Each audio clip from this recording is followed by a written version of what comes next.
How's everybody doing on this Wednesday night? I have a very special guest tonight. This will be my seventh discussion. I'm talking with Travis Shettel of the legendary band Piebald, one of my all-time favorite bands ever.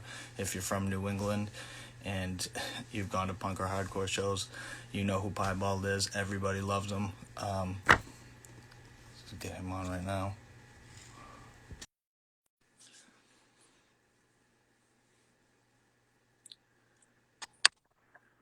Hey, Travis. Yes. How you What's doing? up? What's How going are on? you? How you doing? I'm doing all right, relaxing. It's been a relaxing couple days. I'm just enjoying more relaxation right now. Yeah, there's nothing wrong with that. That's for sure. Yep. Um, Thank you for doing this. I appreciate it. I started doing this just during quarantine, just for something fun. Little background on me is I've been going to shows since like mid '80s, and like still to this day, I'm almost 50 years old, and I'm still going to shows. Well, obviously not right now, but Right, yeah. um, just trying to talk to people that I admire and that are just awesome musicians, and I really appreciate it. I love doing these things because everybody that I speak to has sort of different ways they remember the scene and different things they remember about it, or they were from Jersey and they have slightly different, like mid '90s memories than we have in Massachusetts. So it's interesting when you just talk to different people about it. Yeah, definitely. I'm a New Hampshire kid. I mean, I lived in Massachusetts for a while, but I've mostly lived in New Hampshire most of my life. I lived in Haverhill, Mass for maybe 7 years, but I've always been going, like back in the day, to the Merrimack Valley hardcore shows. There were so many good ones. It was such a cool time. It was great. Uh, I just wanted to ask you, how did Piebald start? Like, what was the beginning of Piebald? How about started from a high school thing, really? Aaron and I were buddies from skateboarding, and he and I started thinking about making music together. And then we had a friend named Todd Collins, and he joined us for a while on drums. What ended up happening is we met Andy through Andy's sister, Leah. We were better friends with her, and she went to Andover High like the two of us did. And then we met John Sullivan through Kurt and all the Converge dudes because Kurt was sort of, I don't know, gravitating to like myself and Aaron and John Sullivan and younger kids to have his like side project bands, kind of. So we met John, I think, through Kurt and just knowing musicians in Andover. Yeah. And that's sort of how it started. But it was really through the friendship of Aaron and I that got the ball rolling on it. Yeah, So and the first like real show you guys did was the Battle of the Bands. That yeah, at Phillips Academy. Yep. That was the first real show, I think. So yeah, that was weird. 94, I want to say. Yep. yeah. What brought you up to Exeter from? I know you guys are Andover guys. How did you? Well, Phillips is in Andover, actually. Phillips was where it was at. Phillips, not. I think there's Phillips and possibly Phillips Exeter, and this is a Phillips Academy that's in Andover. Okay. I thought it was in the Exeter one up in New Hampshire. Yeah. So no, it's the one that was in Andover. So it Oh, was basically in our hometown, and we had buddies that went to school there and friends whose parents taught there and stuff like that. So I feel like we kind of had an in at least to being able to play the Phillips Battle of the Bands, even though we were Andover High kids, most of us. yeah. So, yeah. What was the first thing you guys recorded? Was the four song demo that you guys did? Yeah, the Geek of the Week demo that we did with Kurt, I think before we even lived in Boston proper and we were still like Andover kids. I think we drove into the city and recorded with him during 2 or 3 days or something, if I remember correctly. And he had set up a studio at his place in Alston. And that was kind of the second wave of, oh, wait, that was Brian McTurnan. So Kurt followed suit after that, but Brian lived in Boston for a while. And I believe the first, the Geek of the Week demo was Brian McTurnan, actually. Um, who came up with the name Piebald? It was in a book when we were in high school. I want to say the name of the book was Frederick, but it's been so long ago that I don't really remember. But I do remember reading the book, and then that word, coming across that word, and Aaron and I had never seen it or heard of that word before, and we looked it up, and it means spotted of opposite colors, and we were like, well, we have nothing else, let's just use it, and so we did, and then it stuck, and now can't get away from it. I hear you. Yeah, I mean, the shows back then were, I mean, like I said, when I was talking to a bunch of other people, the shows were so stacked every weekend back then. I mean, like it would be Piebald, Converge, Bane, Cave In. I mean, it was just like a nonstop, like full lineup every single weekend. And whether it be like, Boston or say like Worcester had a lot of like full. Worcester did. There's a place in North Andover called the Red Barn that for a while had just a lot of. They had the right place for it. It was an all ages venue. There was no alcohol. This woman, I'm forgetting her name right now, Marilyn, who ran a skate shop. I think she was a little older, so she kind of pulled the city strings in North Andover and said, "Hey, can the kids use this?" And we have like punk and hardcore shows. And the Red Barn was awesome. It was a beautiful thing. I actually saw you guys at the Red Barn. I think that might have been the first show I saw you guys play, but it could have been. I think I saw you in Georgetown at the town hall, possibly. I think that it was like right around the same time, maybe 96. Like, yeah, it would have been in that. It would have been in that time, the 94 to 96 time, because after that, we went to Boston. We left Andover and the Red Barn and that, so the burbs, we left the burbs. So now, like the Cave-In guys and the Converge guys and you guys were all from the same area? Was it all? Yeah, yes, it was very much the Merrimack Valley. Kurt and Jake from Converge actually went to Andover High, where I went and Aaron went.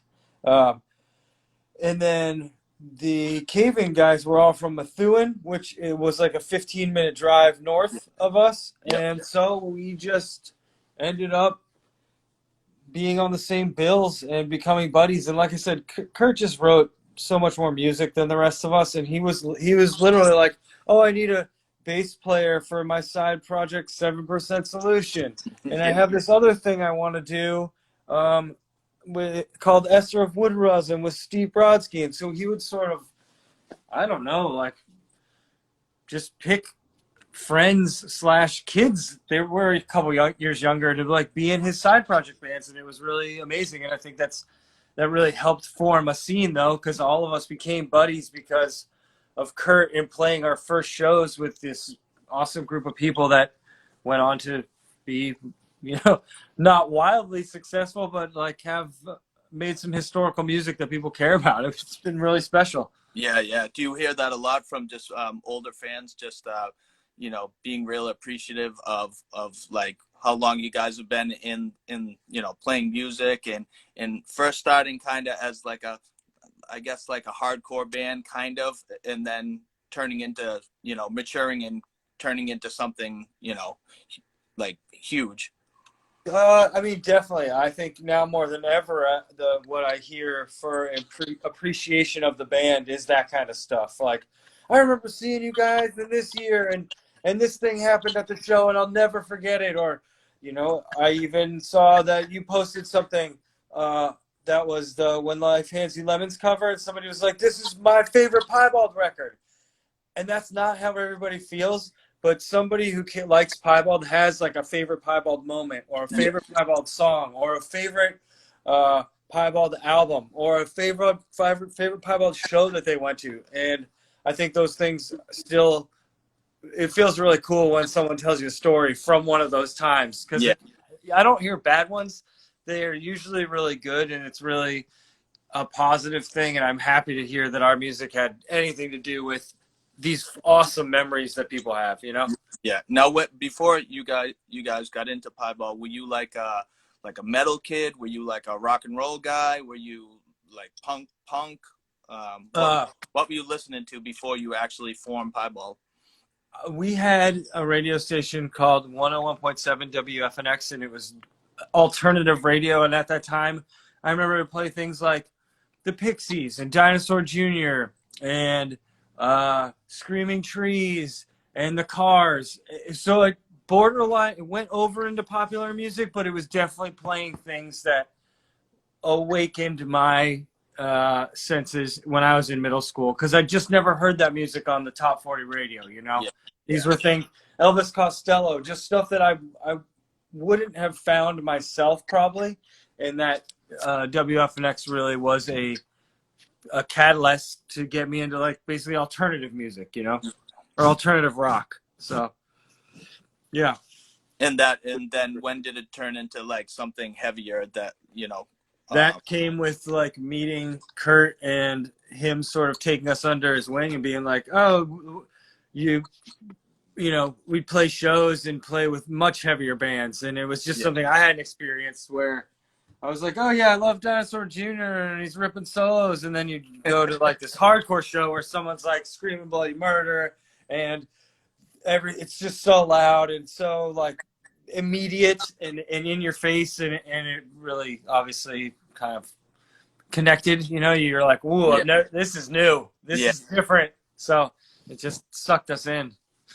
And when that happened, were you kind of immersed in all those heavy bands? Were you like into all those heavy bands, or were you still like kind of? There were some I wasn't, but I definitely remember, I don't know, thinking when I saw Converge a few times, thinking, wow, this is really special to me. It means so much to me at this young age. And I don't know, there was just, there was definitely a magical time. And I'm glad Kurt like pulled us into it. I'm not sure if I answered your question there. I kind of got tangent brain, but well, in those like short, maybe from maybe 95 to I'd say 98, you guys played with like a bunch of brutal bands. yes, like, we were in the hardcore band scene. I mean, we were playing with Darkest Hour and Brothers Keeper and Hatebreed and Converge and Cave In and 25 to Life and Coalesce, and that was normal. That's just what a show was then. Yeah.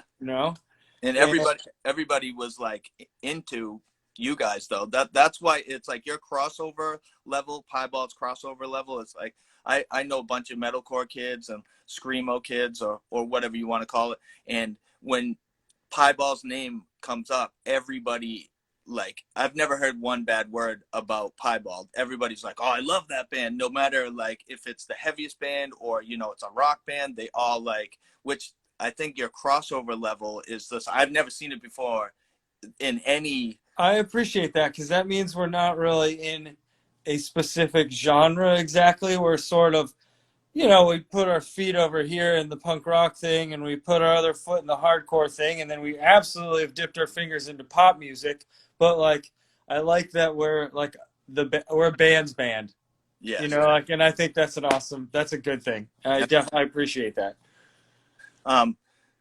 When in the beginning, when you were screaming a little and singing too, what made you like be like, okay, I'm not gonna scream anymore, I'm gonna start singing, especially when life hands you lemons, which I love when friends fight, but when life hands you lemons, I was blown away by it. And I'm a huge like heavy music guy, like but what was your mindset on like, right, I'm gonna stop. I have two answers for you, and one is Weezer and the other is Sunny Day Real Estate.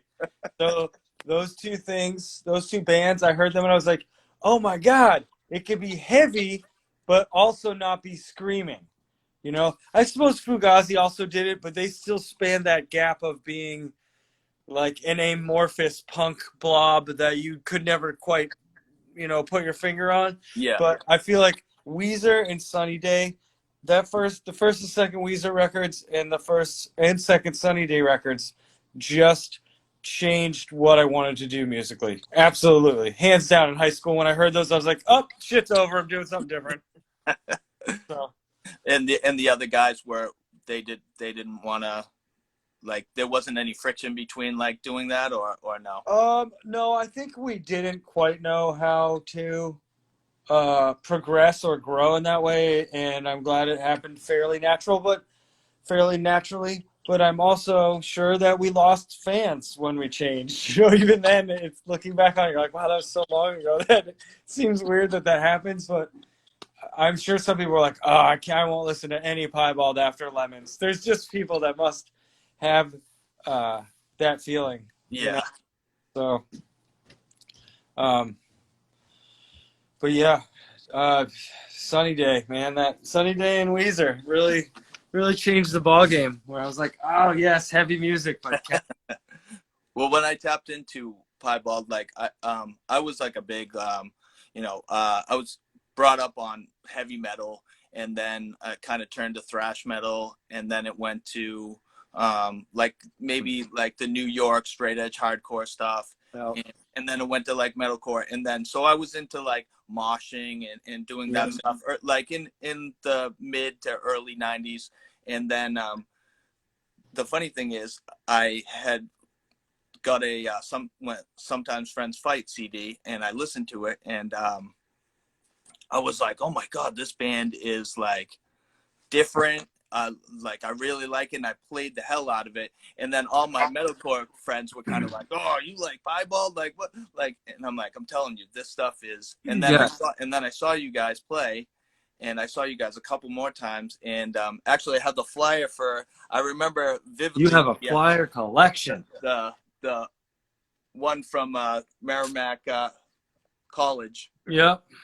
Yeah, that's awesome. I remember this show especially because there was like there was some moshing going on or whatever, and then you guys played at the end, and I saw like hundreds of kids knew every lyric to you guys. I saw kids like make pretend they were looking through a telescope, and I had never seen stuff like that before. They were like like, and they're all like dancing, and it was like a new thing for me that I had never experienced, and it kind of changed my mindset because after I saw you guys and I listened to Lemons over and over and over again, I kind of opened my eyes to like you guys, the Get Up Kids, Yeah. Jazz June, stuff like that. Which like I want to say thank you for that because like I said, I grew up a Right.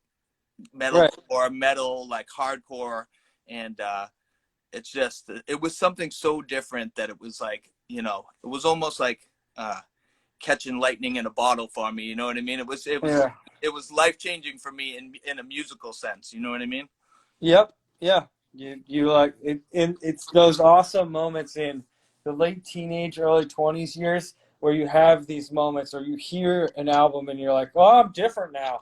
Something changed." Like, or like, "Oh, I just heard this band in a genre that I didn't really even know I liked, and it sucked me into it. I'm in now. I want to Yeah, find out more." You know, things like that happen, and they don't happen as much when you get older, and it's a damn shame.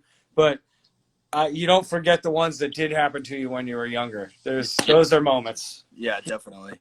It was funny. I was reading Wikipedia, and it said that you guys had toured with Reversal Man. Did you guys actually go like on a mini tour with Reversal Man? Or? We played shows. I want to say like a few in Florida, Atlanta, and then maybe South or North Carolina and Virginia, but definitely in Florida. And definitely, I remember a show at I Defy House in Atlanta. So that happened. But that was 95, probably. Yeah, 95, 96, yeah. if I could guess. It also said you guys toured with Harvest. Is that We, true too? we played, yeah, I think, most of a tour with Harvest. That one may have been the one with Jesuit, but I'm not sure, and I could be confusing it. Yeah, But I did some dates with Harvest for sure. yeah. Yeah. Do you have fond memories of those the little tour of Yeah. things? For like the first times I'd really seen most parts of the United States. I remember eating beans out of a can and sleeping in the van and seeing whose house what person from the show who worked at the show was gonna put you up at his parents' place, and like it really made us seem so small in a good way because you see how big the world is, Yeah, But yeah, just traveling around, you're like, oh my God, there's kids doing this stuff in Mobile, Alabama, and yeah, there's doing this in Texas. and there's kids doing this in West Virginia. This is awesome. Like it's kind of it opens your mind a little bit, you know. Yeah. And back then, what was your favorite tour? Like within those 3 years, maybe like 95 to 98. Like what was your favorite tour that you did?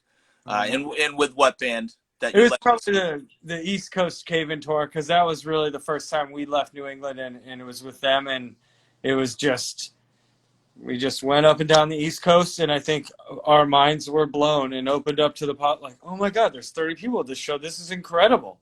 And like I said, you'd be in nowhere. And one of the band members, Piebald or Cave-In, booked the show by just making some phone calls. It was just a magical time of youthful experience, and you know, it led to a lifetime of friendship. We're still friends with those guys, and Yeah. will be forever. It's a wonderful thing.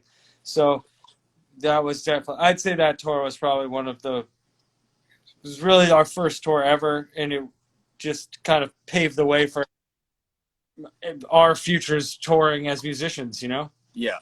Um, um, this when 2019 or did the Christmas album come out in 2020 or was it 2019? 2019. 2019. Yeah, the songs came out. Like right at the end of 2019. Yeah, oh, what am I saying? Thursday. I'm trying to say November. So it was around Thanksgiving that they came out. But yeah, last year. And what was the idea? Like, what gave you the idea to do like a 3-song Christmas, piebald I Christmas think adventure? I think it was a way to take the pressure off of writing new songs because if they're Christmas songs, they don't have to be um, new piebald songs. While they still are, they're done more in a. It's kind of a joke on purpose. It's fun. It's silly, but we also did get to put out new music, which is Yeah. cool. And I think it.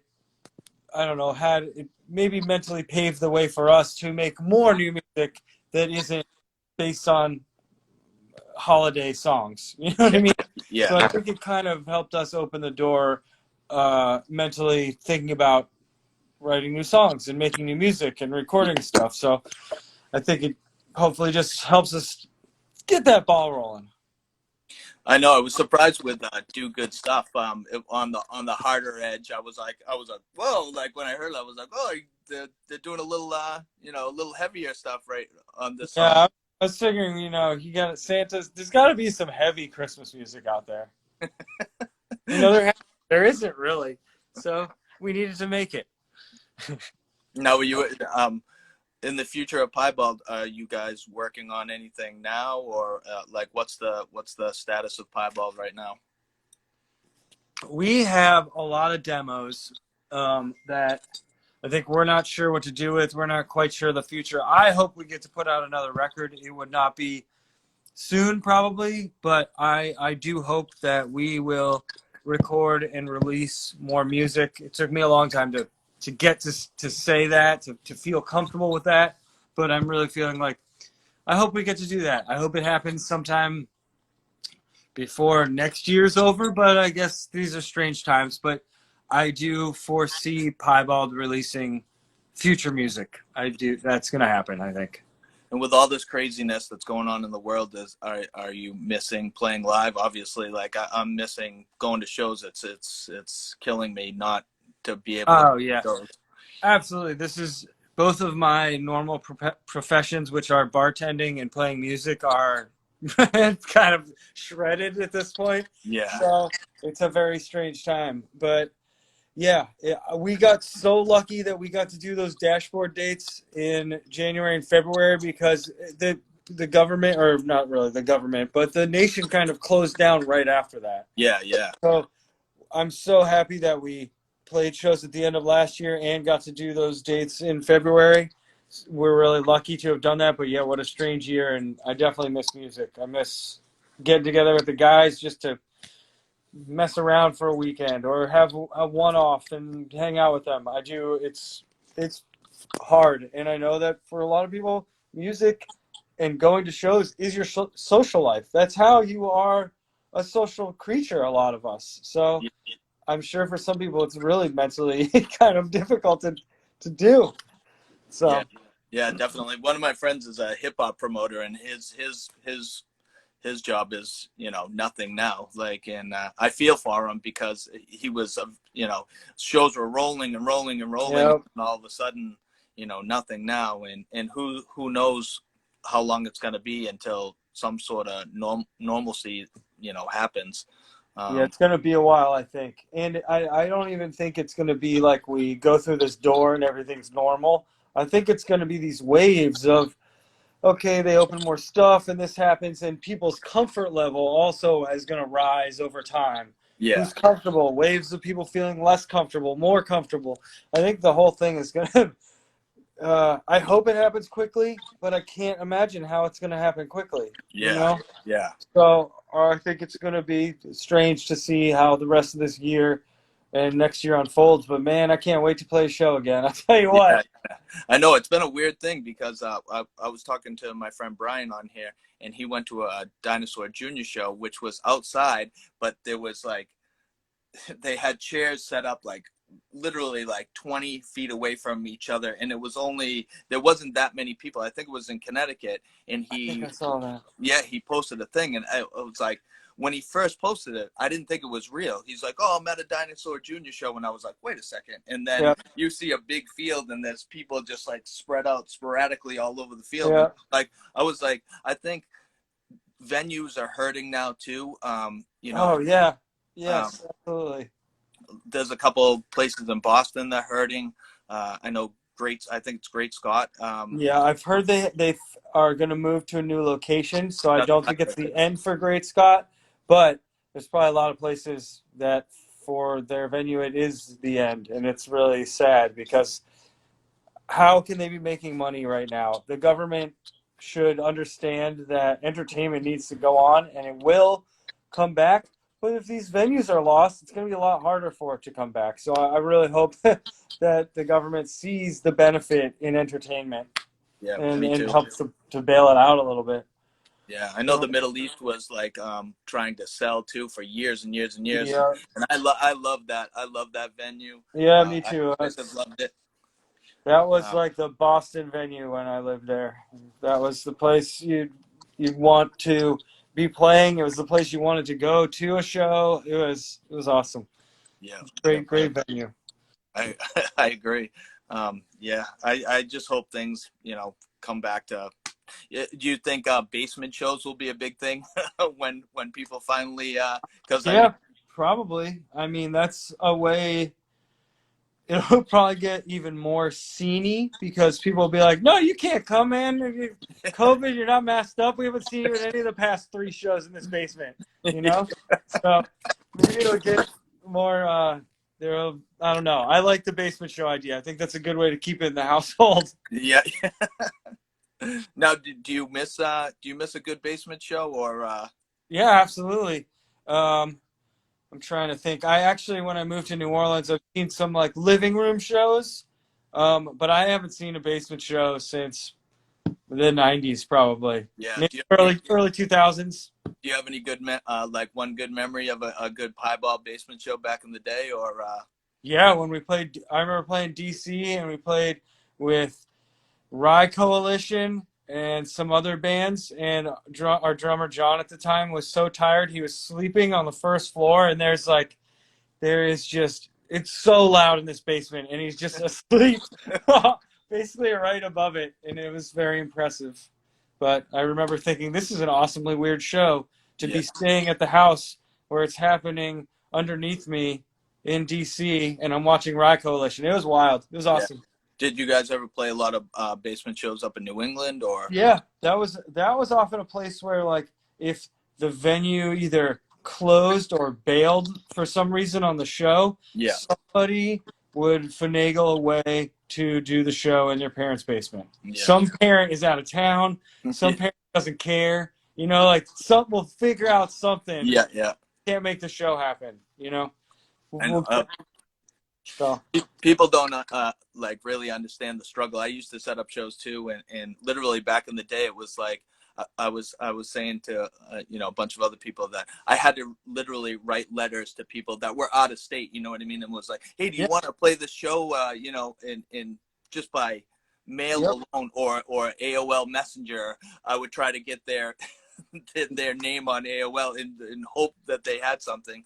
Yep. Um, it was a crazy time. I mean, no cell phones at that time, and Yeah, I uh, remember calling for directions on a tour. You'd know what exit, but then usually the promoter would be like, "When you get off the exit, find a payphone and call me, and I'll give you the directions for the rest." And so you hope you can find a payphone. You hope you have the appropriate change. You hope the guy's home. You hope so many factors were involved, and I can't believe how many shows we actually played because it was a time when you didn't have a cell phone. You didn't just map. You had to make some phone calls and yeah, do a lot of legwork to even get to the show. So I remember like I would go. I got burned a couple times because the flyer was wrong. So I'd go at a certain date, and they're like, no, it's tomorrow. And I'm like, oh, I just drove an hour, and yeah, yep. it's tomorrow. I'm like, oh, all right, well, We had one that was I forget where it was. Was I want to say it was in New Jersey, but we didn't know it was a matinee. And we got there, and the janitor's like cleaning up, and we're like, "Oh, we missed the entire show." Not like we got here late and could squeeze in. It's like, no, you missed the whole thing. We're uh, closing it down. So that was pretty funny. The now bummer. what made you when you moved away from New England? You moved to California, right? Was that Yep. Yeah, I moved to LA, and lived there. We all lived there as a band for a year, which was 2003 into 2004, I think. Um, yeah, and then I lived there till 2016, and I moved to New Orleans. Living in New Orleans ever since. what made you make the jump from New England to LA? Just Well, I don't, more I don't like. accessibility. I think it's. I thought there would be maybe more things that I would do with music in California, and I also don't really like being cold. Yeah, So, as a logical step in Boston, you're probably going to New York or LA, and I chose LA, and I loved it. But the weather is obviously there is phenomenal. You don't yeah, ever get cold. yeah. So, I know. I've been trying. Believe me, these New England winters. I don't have to tell you. You oh, know, brutal, brutal, it is brutal. or it can be brutal, I should say, Yeah, because sometimes it's not so bad, but then other times it is brutal. yeah. You get what you get. Like last winter wasn't too bad. There wasn't a lot of snow, but the like maybe 2 years before that, it snowed every 2 days. So you never know what Yep. you're gonna get. It's a Yep. crapshoot in England. Sure is. Um. So But that's what what made makes you it move? beautiful. Yes, true. I agree. What made you move to New Orleans? Well, every time I've been here in life, whether it's for a show or a wedding or just to come visit, because a bunch of us that worked at Big Burrito came down here, and that was probably 1999. But anyway, every time I've been to New Orleans, I have thought it was a magical place. I thought that there's no place like it. It's unique. It's full of music. It's wacky. And so I said, I've had so much fun when I've been there in my life before this. I'm going to move there. And I hardly knew anybody here. So I had to sort of reinvent myself and figure out what I was going to do. And I think I really appreciate it now. Yeah. Took a little while to get over the fact that like I'm not on permanent vacation, but I think I'm there now. I think I understand a little bit more, and I Yeah. really love this city. It's a wonderful place. Yeah. It's scary. So Were you was there a little scare with that hurricane that was rolling? yes, whoo, yes. In fact, the one Laura, I think it was, that came through a couple weeks ago. I was driving home, and I drove through it, and I've never experienced anything like that as a northerner. I was not mentally prepared for Yeah. how serious that was going to be. Yeah, it's scary. It was. Um, can you talk a little bit about how TS in the past haunts kind of became a thing? Yeah, sure. Let's see. That one started with me going on tour with the Duke Spirit and me becoming friends with them. I tour managed one of their tours, and then after that, when I guess they had a little bit more money to pay people, I'd play keys with them on the road, And then when they recorded out in Joshua Tree, I played with them. So one of their times when they were in Los Angeles, they said, "Hey, we'll help you record a couple songs." And then that way, at least you have some demos started, you have some songs you can. And so I did that, and then I showed them to Chris at No Sleep, and he put them out. But obviously, they were just recordings, and I didn't really have anybody to play with. So then I met or kind of got closer to my friends Ben and Heather Haywood, and he plays drums and she plays bass, and they've been very, very good friends for the past 15-ish years. So, and then they took over, and we had a bunch of years where it was really fun. We put out a record and a bunch of EPs, and I'm really proud of that music. I know a lot of people that listen to Piebald never probably heard it, probably won't, but it was a fun part of my musical history. Yeah, and the last CD was that came out was 2012 from Yeah, that was yeah. the Gone and Goner record came out in 2012, and then I think we put out some digital EPs after that, like 2014, I want to say. Yeah. There were a few more songs, but nothing that got a physical release. Yeah, I think Gone and Goner is amazing though. I really enjoy that. I mean, I like Caveman Rock that EP too, but I think Gone and Goner is like my favorite. You know, and like you said, if you like Piebald, like I think people would like you know TS because it's almost on like a alternative like flair to it. You know what I mean? Like. I don't know. I really dig it. You know what I mean? I really enjoy it. Yeah, I loved it too. We had a really good time in that band. It was an easy band to be in because we were friends. Ben and Heather were married, so it was already like they have a family kind of unit. I just was the weird third wheel, and the music just seemed to work out. And they knew they would follow my lead, but it was a really fun band to be in, and I think it also helped me become a better guitar player because I was the only guitar player, and I think that changed my guitar player thinking a little bit too. Yeah, yeah. I mean, it definitely has that different like flair than you know, like a Piebald album, which you know I love both, and but I think any Piebald fan would really enjoy listening to that.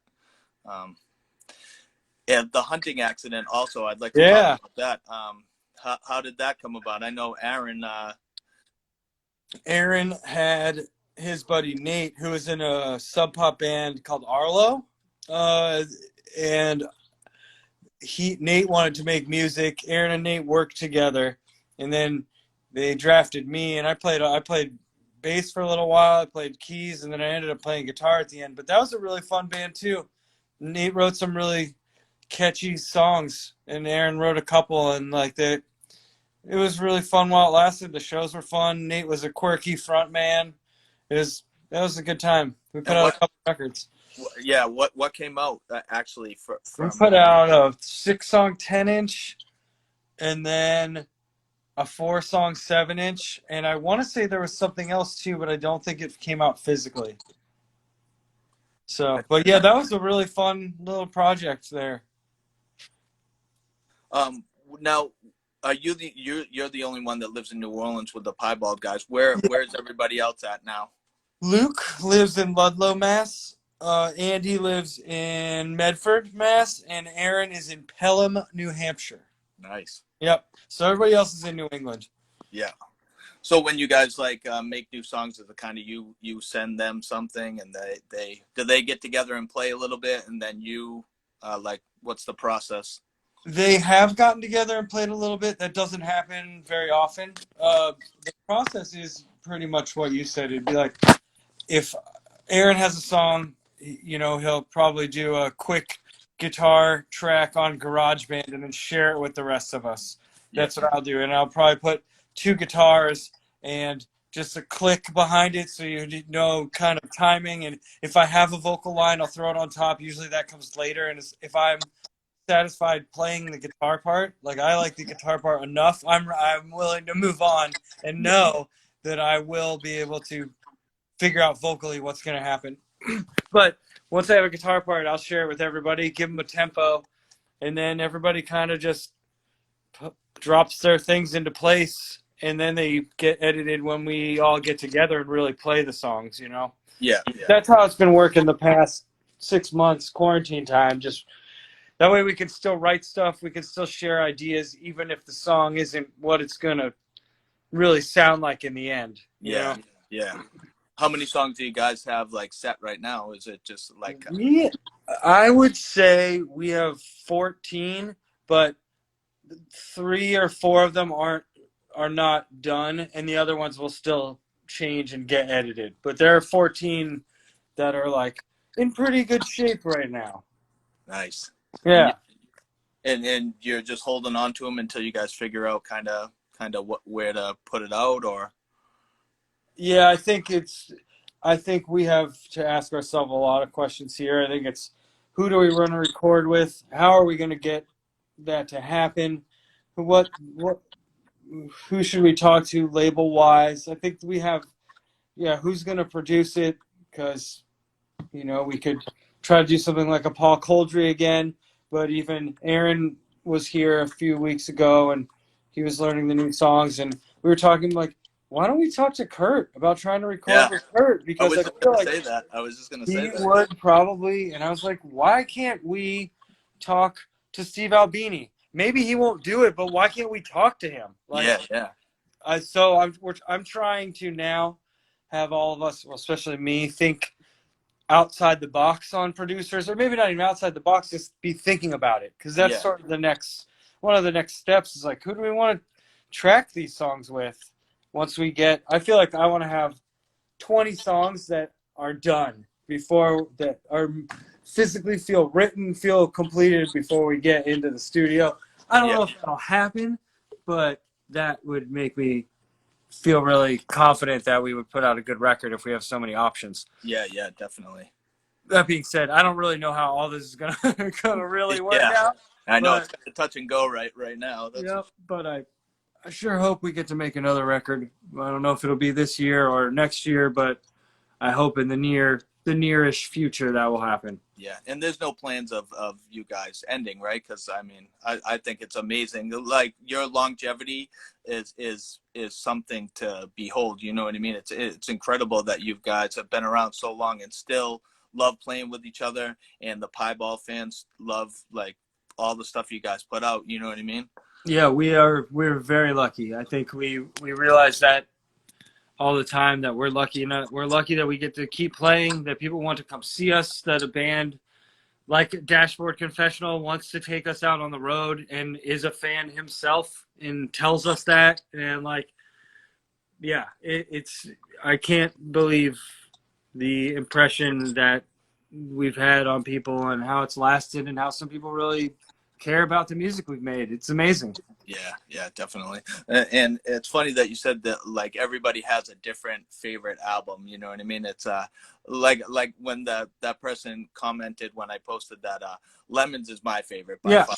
It's like and I just that album is it's amazing to me. I listen to it all the time. It's in my top 25 of all time albums ever Yeah, that's amazing. in any genre. I mean, because I listen to things like PJ Harvey, Sonic Youth. I'll listen to Acrid. I listen to Talib Kweli. I listen to like Yeah. everything, and that to me is top 25 without a doubt. It's always in rotation. It's although Hillary Dresser is my favorite Piebald song of all time. So I mean, That's not on there. Well, then I'm glad that your favorite Piebald song is not on your favorite Piebald album, because that means now you got to listen to them all. yeah. Now, what is Hillary Dresser like? Is it the actual dress? Are we talking? No, Hillary Dresser is she's a person that we were friends with in high school. And I think Aaron dated her for a little while, but she was just an Andover personality, I guess you'd call her, that we were friends with, and she became a song. Much like Chris Rogers. He was like my childhood friend growing up, and at that time at least, he was somebody who reminded me of time passing because I'd known him so long. And in high school, he was my litmus test for what is old. And when you meet when you're 2 and it's 1979 and this kid you've known since then, when you're 18, that's like this kid is connected to my very youth and existence, you know. So, Yeah, yeah, Hillary Dresser and Chris Rogers were just Andover folks who we were friends with, you know. yeah. Now, what did Hillary Dresser actually hear the song, and what was her? I think so, and I don't remember. I don't think she had a bad because she was friends with Aaron. Obviously, I don't think she had a bad take away from it.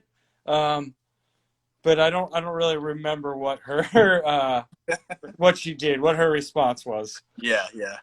Um, I've seen on your post. Do your parents live in New Hampshire, right? My mom lives up there. Yeah, she Your mom. lives outside of Londonderry. That's right. Nice, nice. That's not Yeah. not that's not too far from me. I'm probably maybe 20 minutes away from Londonderry. Okay. Yeah.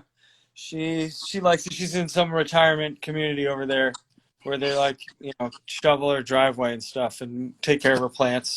Yeah. So, How often do you come up to New Hampshire? I would say twice a year, but it's usually because something musical or a holiday's going on, and then I do the musical thing and hang out with her a day or two or whatever. Yeah. But yeah, twice a year. But this year I haven't been. I haven't been. Aside from that tour, I haven't gone back up north. Yeah, I mean, flying is a tough thing right now. Anyways, and driving from New Orleans to New Hampshire is probably not the greatest drive either. So, um, Yeah, yeah, it would be a hike. Well, Aaron, like I said, Aaron came down here a few weeks ago, and he drove his motorcycle down just to hang out for a couple days and work on the songs. And we went fishing, and then he drove his motorcycle right back up. So it took him 24 hours pretty much over 2 days to get down here and going back in 3 days. But I feel like car traveling or motorcycle traveling is a lot safer feeling than yeah, flying right now. So, yeah. yeah. I'm supposed to drive down to South Carolina around Thanksgiving, and we were debating on flying, but I mean, I have two daughters and my wife, and it's just too risky right now. So we're gonna make the drive down there to see her stepmother, and Yeah. that's all Yep. we can do. Yep. Yeah, it's kind of what you got to do right now, I think. I think it's a wiser move, especially with kids. I would feel like taking them through an airport would just be Yeah, like yeah, so annoying. yeah, Yeah. yeah. It's not a good thing. We got about maybe 13 minutes left. I mean, I could talk to you all night. IG only gives us an hour. We can So always do it again. Can I don't mind. um, I got a little rapid fire questions for you. All So, right, I'm ready. all right. Favorite New England punk or hardcore band of all time for you? Favorite New England punk or hardcore band of all time for me? Well, I think, oh, this is hard, actually. I guess it's going to be Cave-In if they can be put into the punk hardcore category. Oh yeah, definitely, Okay, definitely. good. That'd be my favorite. They've had the most songs of theirs that I've heard and liked and carried with me over time, and just then being their friends on top of that. Yep, they're to me my favorite. Yep. All right. The next one is what was the first punk or hardcore show you attended before you were like in a band? Um, this probably doesn't count because it was more like a concert, but I saw Primus. I saw Primus when I was in high school, and that definitely was on a level of firsts. I'd never been to a concert that big. I was kind of mind bending at my young age, but the first show I probably went to was at the Red Barn, and I don't think I even remember who played. It's probably Yeah, like 357 Noise yeah, and Splintered something, and like maybe Converge even played it.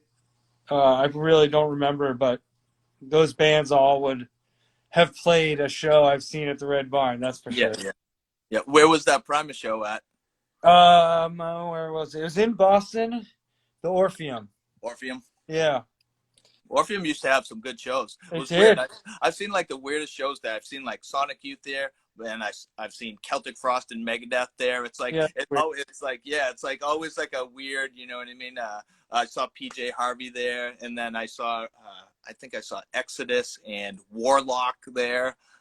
This is the strangest shows there back in the day. Yep. Yep. All right, the next one is all-time favorite punk hardcore show you played. Oh my God, these are Like the one that stood out to you the most. Like maybe it was like the best energy, and you were like, this is, you know, like what was like your favorite one that you played? Well, honestly, okay, the one that I'm remembering right now was actually recent. It's when we played Wrecking Ball, and we played before the Gorilla Biscuits, and I also got to see Drive Like Jehu that day. And so I know it's a festival. It's not exactly a specific show, but I remember being really proud that we were playing right before Gorilla Biscuits, and then the Gorilla Biscuits tore the roof off and were exactly what a hardcore show was when you remember them from like '92, where there's 100 people on stage and just behind the gear and everything. And I Yeah, was like, this is exactly what I remember, and it yeah, rules. yeah. Gorilla Biscuits is like one of my favorites. I luckily I got to see him a couple times at the Channel back in Boston, which was Yeah, another venue. I mean, I yeah, wish that place kept going forever because I mean, the Channel has some of the best memories. You know, Saturday yeah. matinees and Sunday matinee hardcore shows The was channel, the channel and the Rat. Although the Rat, I think I only ever went to one show there. the Rat was that the Rat had a bunch of shows there. Yeah, Yeah. it was crazy there too. All right, my next question is all-time favorite punk hardcore show you attended that you didn't play, that you just were kind of sitting back and watching, like. We didn't play. I don't remember all the bands that played, but there was a show with Coalesce and Converge, and I want to say it was in like Connecticut or something. And there were other bands that I'm not remembering, but that was the show that the power went out for Coalesce, and by the end, it wasn't all the power either. I want to say the guitar amp and the bass amp blew, and it was just drums and vocals at the end, and I was like, oh my God, this is amazing. It was so cool. I miss Coalesce. Yeah, Uh, that band was so way so good. beyond. They were outside of the building. It was like, what the hell time signature is this? It's so unique and weird, and his voice was so gritty. Yeah, So, they were great. mhm. All right, my next one was what was the last movie you watched? I can't believe I don't even know what the last movie I watched was. I literally don't know. I guess I got to keep thinking about it.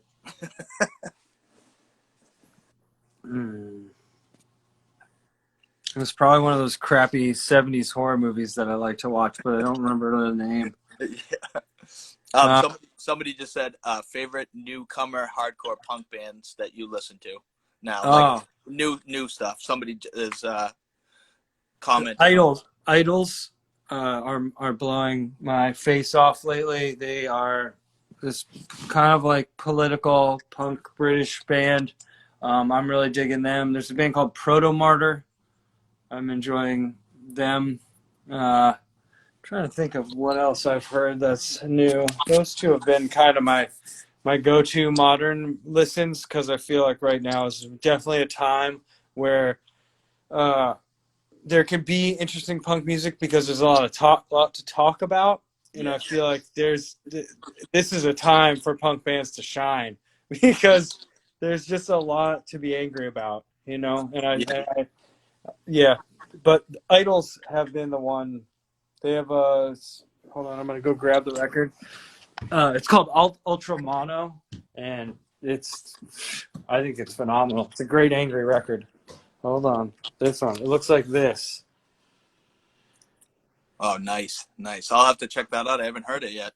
Really good stuff. Or I'm very into it. It's almost punk in a way, like a Faint or something, where it's got this dancey element, but it's just way angrier, and the sounds are a little more raw and edgy. Yeah, I'm digging it. It's good. Somebody else also commented and said DJ Maceo from De La Soul was watching us. Oh, no. That's cool. Hello. Yeah, which is, I don't know if he's still on, but he did. He must be really bored. I know, huh? Jeez. But that's awesome. De La Soul is amazing. I love De La Soul. Absolutely. All right, and one of my last questions is, what have you been listening to for hip hop? If you've been listening to hip hop at all? I actually the other day listened to Public Enemy, and it was very refreshing. I hadn't in a long time. What else? Kendrick Lamar. I like I will always love Tribe Called Quest. Mm. Kendrick Lamar to me is the most like the modern has something to say rapper guy. Freddie Gibbs, he's another one. Yeah, Freddie Gibbs is great. But yeah, I'm trying to think who else. Have you listened to that Alchemist Freddie Gibbs Alfredo album? I haven't. Should I? Oh, yeah, it's a good album. That just came out maybe a couple months ago. It's really good. Yeah, cool. The Alchemist and Freddie Gibbs. I'm pretty sure it's called Alfredo. It's good. Okay, yeah, I'll check it out. I like Freddie Gibbs. And Public Enemy actually just dropped an album. Like, was it this week or? I think it was the 25th, so it's probably last Friday, maybe. Yeah. Have you listened to that yet? I haven't, but I probably should because I like what they do, and I would say for them too. I mean, this is like we need the Public Enemies of the world right now. Yeah, definitely. And they have something to say, so I'm glad they're still making music. Yeah, It Takes a Nation of Millions to Hold Us Back is probably like that's another one that's like Lemons, and that is in the top 25 of all time. You know what I mean? I won't tell anybody you said that. No, I'm just kidding. Oh, that's great. Were you the one that was had the old Piebald shirts and you were flipping through them on Instagram? Yeah. Those I was like, oh, I'm jealous, but you said they're mostly all like smalls, right? They're all smalls. Every single one of them is a small. Yeah, that's my problem. When I first started, going to shows and stuff, I was wearing youth larges, and now I'm like large, extra large. You know, got married and had a few kids, and I gained a bunch of pounds, and now I can't fit into any of those. But those are some awesome shirts, though. Yes, it was a trip seeing all of them, and some of them are over 20 years old, and I'm impressed they still have them. I know I probably won't wear them, but I was like, this is a cool little, I'm glad I have these still, because some things I've lost over time. I don't have any of the records anymore, any of the Piebald records, which is too bad, but at least I have some t-shirts and I have some posters. Yeah, I saw a million comments like, oh, will you sell that to me? Like, it was funny. I got a kick out of it. All right, we got about 2 minutes. I just want to thank you so much for doing this. I really appreciate this. I think it's good to have discussions like this when people are in quarantine and they get a little nostalgia from back in the day. And I mean, like I said, I'm a huge Piebald fan. I always have been, and I want to see you guys go forever and ever. But thank you so much, Travis. Yeah, you're so welcome. Thanks for having me. If we need to 6 months down the line, give this another hour, we can do that. Yeah, yeah, definitely. I want to say thank you, and I hope you have a good night, man, and hope to see you soon. Yeah, I hope so. Take care. Thanks for having me. All right. Thank you, Travis. Take care.